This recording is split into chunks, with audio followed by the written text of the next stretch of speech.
ఈ వీడియో ఎవరైతే YCP incharge ఉన్నాడో అతను ఈ వీడియో కామెంట్స్ చూసేలా చేస్తా.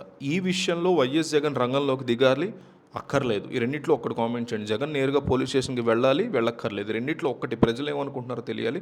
మిస్ అవ్వకుండా కామెంట్ చేయండి. ఆంధ్రప్రదేశ్లోని పొన్నూరు నియోజకవర్గంలోని మామిళ్ళపల్లి అనేటువంటి గ్రామం ఇప్పుడు తీవ్ర ఉద్రిక్తతలకి నిలయంగా మారిందని చెప్పుకోవాలి. అక్కడ ఉన్నటువంటి మొక్కజొన్న రైతుల మీద కొందరు దాడులు చేసి వారిని తీవ్రంగా నష్టపరిచారనే ప్రధాన ఆరోపణ ఉంది.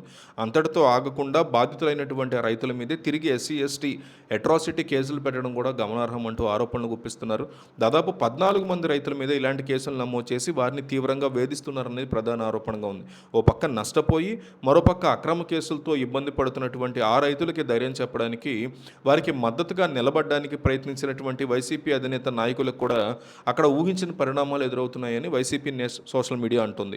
కనీసం ఆ ఊర్లో అడుగు పెట్టడానికి కూడా పోలీసులు అనుమతి ఇవ్వట్లేదు అనేది వైసీపీ చేస్తున్నటువంటి ప్రధాన ఆరోపణగా ఉంది. చాలా ఆశ్చర్యానికి గురి చేస్తుంది.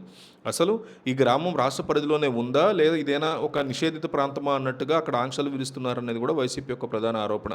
మామిళ్ళపల్లి పేరు వినపడితే చాలు పోలీసుల యొక్క దౌర్జన్యాలు, అరెస్టులు, నాయకుల్ని అడ్డుకోవడం ఇలాంటి వార్తలే వినిపిస్తున్నాయి తప్ప రైతుల మీద జరిగేటువంటి అన్యాయం గురించి ఎక్కడ ఏమీ రావట్లేదు బయటికి అని కూడా వైసీపీ అనుకూల మీడియా గట్టిగా ఆరోపిస్తుంది. పోలీసుల యొక్క ఆంక్షలు, రాజకీయ ఉద్రిక్తతలు అబ్జర్వ్ చేస్తే ఈ క్రమంలోనే పొల్లు నియోజకవర్గ వైసీపీ ఇన్ఛార్జ్ అంబటి మురళీకృష్ణ బాధిత రైతులను పరామర్శించడానికి వెళ్ళగా పోలీసులు అతన్ని అడ్డుకున్నారనేది ప్రధాన ఆరోపణగా ఉంది. ఆ సమయంలో ఒక సీఐ అతన్ని పట్టుకుని గుద్దుతున్నట్టుగా వస్తున్నటువంటి ఫోటోలు కూడా ప్రముఖ పత్రికల యొక్క మొదటి పేజీల్లోనే రావడం, సాక్షి లాంటిది వాటిలో రావడం చూసి అందరూ దిగ్భ్రాంతికి గురయ్యారు. జగన్ కూడా దీని మీద చాలా సీరియస్గా ఉన్నారు అంటున్నారు. ప్రజా సమస్యల మీద వెళ్తున్నటువంటి రాజకీయ నాయకుడి మీద ఇలా పోలీసులు భౌతిక దాడికి దిగడం సరైనటువంటి అంశం కాదు అంటూ జగన్ రంగంలో దిగాలనుకుంటున్నారు. ఈ దాడి తర్వాత పోలీసులు అతన్ని బలవంతంగా అక్కడి నుంచి తరలించారని చెప్తున్నారు.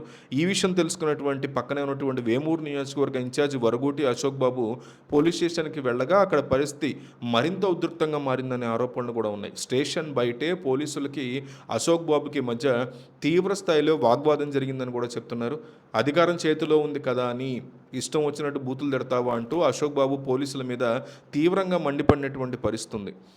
పోలీసు యూనిఫామ్ తీసేసి వచ్చి రాజకీయాలు చేసుకోండి మీరు అంటూ కూడా ఆయన సవాలు విసిరిన వీడియోలు బయటకు వచ్చాయి. ఆ సమయంలో పోలీసులు కూడా సాధారణ గొడవ తరహాలో రోడ్డు మీదకి వచ్చి గట్టిగా అరుస్తూ దురుసుగా ప్రవర్తించారనేది ప్రధాన ఆరోపణగా ఉంది.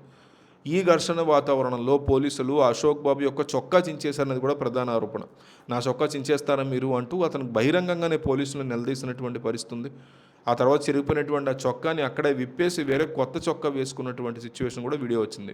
బాధిత రైతులకి ధైర్యం చెప్పడానికి వెళ్తే అంతలా ఎందుకు అడ్డుకున్నారు మా కేడర్ని, మా పార్టీ నాయకుల్ని అంటూ వైఎస్ జగన్మోహన్ రెడ్డి స్వయంగా పోలీస్ స్టేషన్కి వెళ్ళే ఆలోచనలో ఈ అంశం గురించి ఉన్నట్టు అనేటువంటి డిస్కషన్లు అయితే నడుస్తున్నాయి. మరి దీని గురించి మీరు ఏమనుకుంటున్నారో, జగన్ పోలీస్ స్టేషన్కి వెళ్ళాలి, వాళ్ళకి అండగా నిలబడాలా వద్దా, మీ కామెంట్ చేయండి.